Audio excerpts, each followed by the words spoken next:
안녕하세요. 이경민 변호사입니다. 연인이 서로 결혼을 하기로 약속을 하고 결혼 준비를 하다가 헤어지면 파혼이죠. 그리고 구청에 가서 혼인신고를 하고 같이 살다가 헤어지면 이혼입니다. 이거는 확실히 아실 거예요. 그런데 이 경우에는 그럼 어떨까요? 두 사람이 성대하게 결혼식을 올렸는데 혼인신고는 아직 안 한 상태이고 신혼여행을 갔다가 대판 싸우고 얼마 안 돼서 갈라섰습니다. 그럼 이 경우는 파혼일까요? 이혼일까요? 오늘은 파혼, 이혼, 그리고 애매한 경우에 어떻게 봐야 하는지 이 부분에 대해서 좀 얘기를 해볼까 합니다. 첫 번째로는 파혼입니다. 약혼 파기, 그리고 법적으로 뭐 약혼 해제 이렇게 말을 할 수 있을 것 같습니다.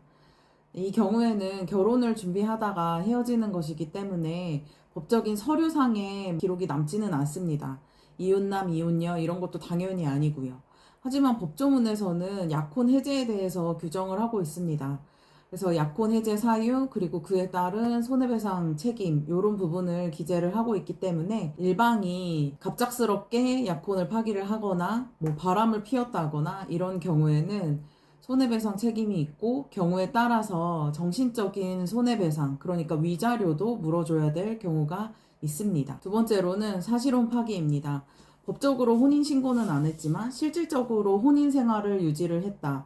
그러다가 헤어지게 되었다. 이런 경우를 얘기를 할 수 있을 것 같습니다. 보통 판례에서는 주관적으로는 두 사람이 부부로서 같이 살 의사가 있었다. 이런 경우, 그 다음에 객관적으로는 누가 봐도 결혼으로서의 공동체를 이루고 두 사람이 부부로서 삶을 살았다.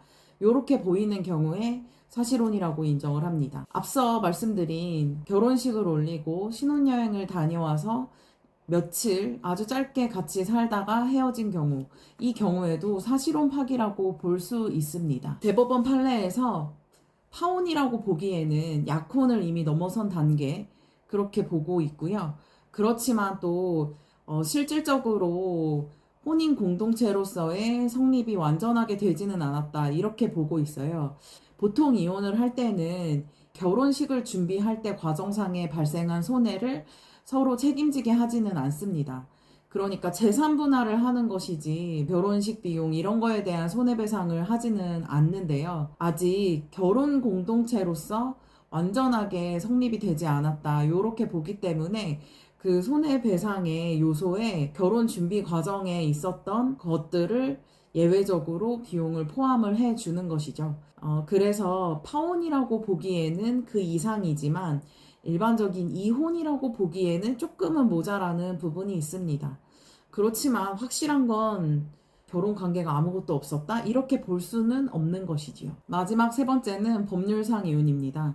앞에서 말씀드린 것처럼 구청에 가서 혼인신고를 한 이후에는 법적으로 혼인관계가 완전히 성립이 됐기 때문에 그 이후 헤어지는 과정은 이혼의 절차를 밟아야 합니다. 결혼식을 안 했거나 동거 기간이 짧다고 하더라도 완전하게 남이 되려면 이혼 절차를 밟아야 합니다. 경우에 따라서 이혼이 아니라 혼인 취소나 혼인 무효에 해당하는 경우도 있을 수 있습니다.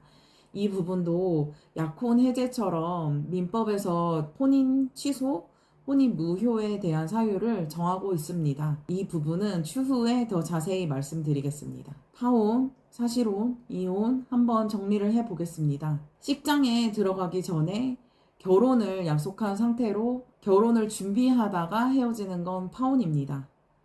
그런데 실질적으로 결혼식을 올리고 혼인신고를 하지는 않았지만 결혼 공동체로서 동거를 같이 했다. 이 경우에는 사실혼이라고 볼 수 있고요.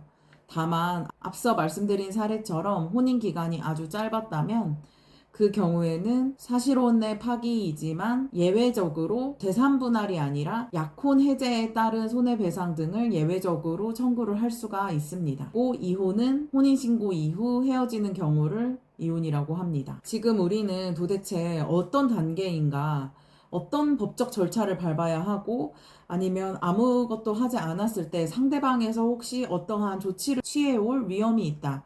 이런 부분들이 궁금하시다면 상담을 해주시기 바랍니다. 냉정하고 정확하게 짚어드리겠습니다.